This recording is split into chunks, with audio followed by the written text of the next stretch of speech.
Assalamualaikum warahmatullahi wabarakatuh. Kembali lagi dengan channel PC Media Official. Kali ini saya akan membagikan sebuah video yang dimana tentang jejak G30 SPKI di Sukabumi. DNID dalam kampanye pemilu tahun 1955, dikutip dari sukabumiupdate.com. Isu komunisme di Indonesia selalu jadi perbincangan menarik publik jelang Hari Kesaktian Pancasila 1 Oktober. Upaya pemberontakan Partai Komunis di Indonesia pada 30 September 1965 menjadi catatan dalam Republik Indonesia dalam mempertahankan Pancasila sebagai ideologi bangsa. Channel PC Media mencoba mengutip kembali tulisan panjang Irman Supi Firmansyah, Kepala Riset dan Kesejarahan Sukabumi Heritage sekaligus Ketua Yayasan Dapuran Kapahare yang pernah dimuat media ini pada September tahun 2018 silam. Ia membuat paparan panjang bagaimana kiprah dan jejak PKI di Sukabumi dari zaman Belanda hingga pasca pemberontakan PKI pada tanggal 30 September 1965. Sukabumi menjadi bagian penting dari sejarah PKI di Indonesia, bahkan menjadi basis yang cukup diperhitungkan sejak awal terbentuknya organisasi terlarang ini di masa kolonial Belanda hingga ditumpas pasca kejadian tahun 1965, tulis Irman mengawali narasi panjangnya.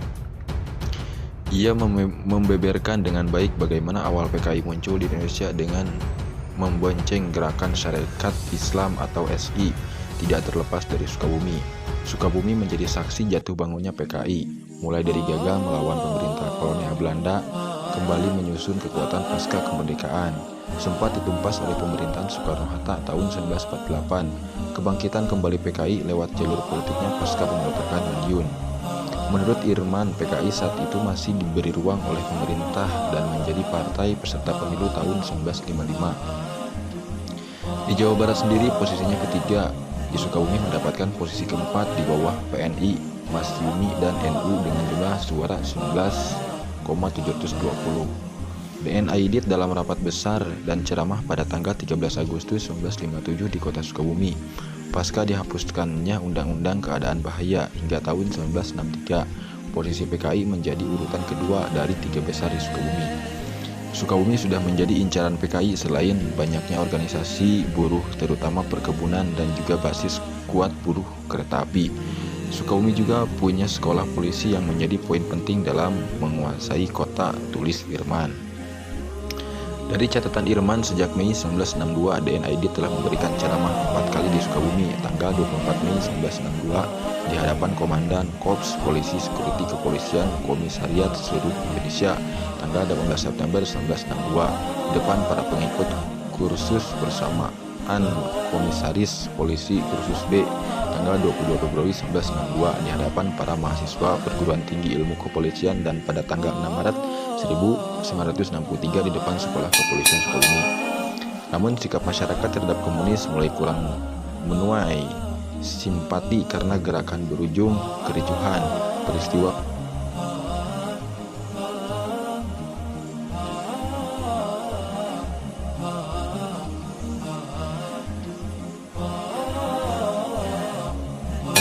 rasialis 10 Mei 1963 di Sukabumi sebagai rembetan Bandung dan beberapa daerah konon dilatar belakangi persaingan ideologi dan dipicu kedekatan Bung Karno dengan RLC, jelas Irman.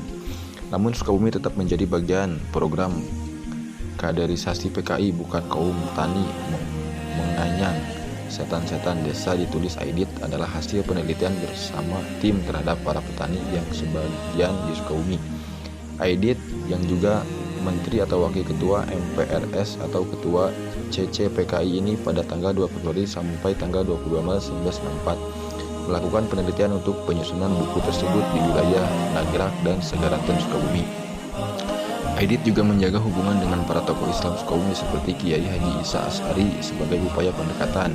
Jika berkunjung ke Sukabumi, Aidit biasanya menginap di rumah Isa dan tak jarang nongkrong bareng di kota Sukabumi sambil makan sate, padahal Isa adalah tokoh front anti komunis, ungkap Firman dalam tulisannya.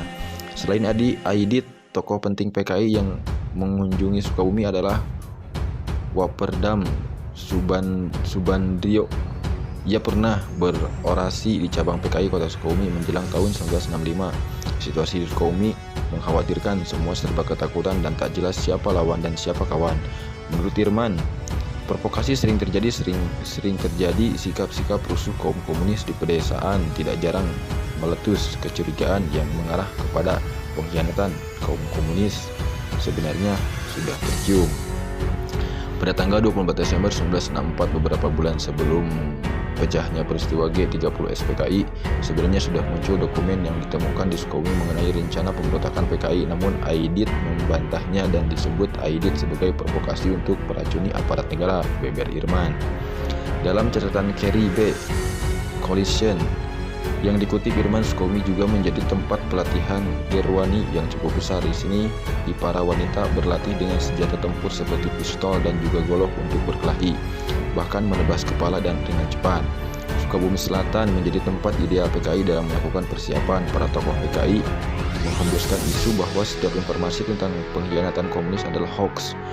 Padahal, hal ini kemudian terbukti dalam Mahmilub pasca kudeta, salah satu dengan ditemukannya surat-surat Sudisman, anggota CC PKI, beserta dengan Platigron Sekolah Polisi Sukabumi dalam arsip SBKP, Serikat Buruh Kementerian Pertahanan, yang berisi beberapa petunjuk untuk menguasai sekolah polisi, ungkap Irman. Sukabumi juga menjadi bagian dari skenario besar pemberontakan yang diatur sejam Kamarozeman. Jika pemberontakan gagal, maka ada 3 basis pemunduran, yaitu Sukabumi Selatan, Merapi, Merbau Kompleks, dan Blitar Selatan. Biro Khusus Sentral PKI telah menetapkan untuk mempersiapkan basis tersebut di selatan Sukabumi, Jawa Barat. Sementara di Jakarta dimunculkan isu Dewan Jenderal yang akan melakukan makar terhadap pemerintah. Upaya ini dilakukan sekolah untuk menutupi rencana besar PKI.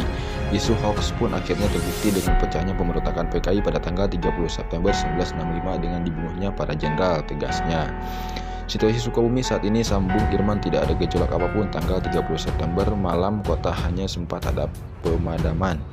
Sementara di sekolah kepolisian sedang melakukan hiburan sesudah pelantikan siswi Polwan di siang harinya.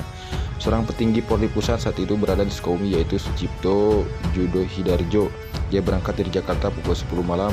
Keesokan harinya baru dihebohkan terjadi sesudah ada berita dari radio tentang pemberontakan PKI.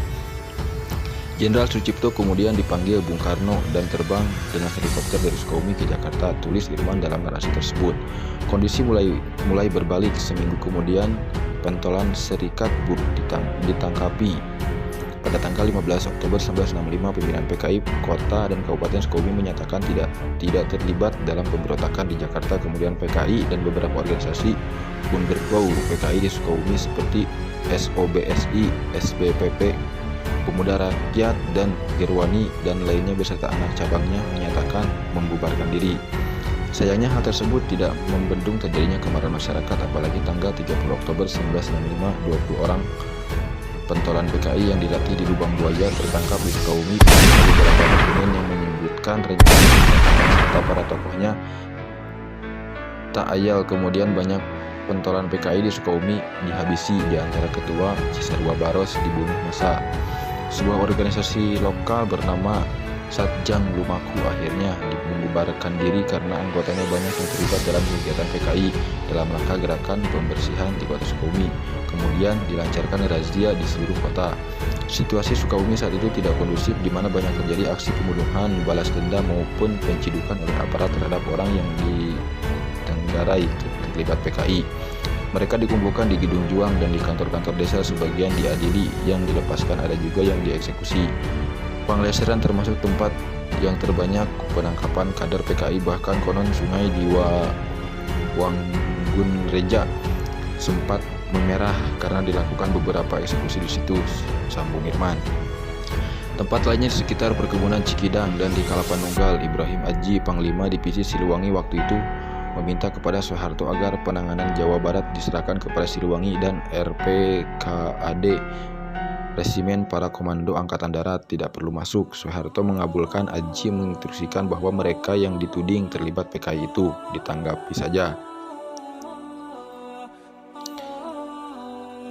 Jangan dibunuh karena mereka kebanyakan cuma rakyat kecil biasa. Akhirnya para anggota komunis itu dipekerjakan di beberapa tempat tanpa dibayar. Salah satu di pabrik genteng di Gunung Buruh dekat Karangparak. Pabrik ini dijadikan tempat para tahanan politik yang kesalahannya ringan dan dipekerjakan oleh tentara. Menurut Irman, meskipun tidak kondusif, tapi Sukabumi juga menjadi tempat persembunyian para tokoh PKI. Mahrus Irsan menyatakan bahwa Aidit sebelum lari ke Jawa Barat bersembunyi di Sukabumi. Selain itu, pentolan PKI yang tertangkap di Sukabumi adalah Sumiyarsih Karopekoba, seorang dokter yang disebut Dokter Lubang Buaya. Dia bersembunyi di wilayah utara Sukabumi di rumah seorang menteri kesehatan.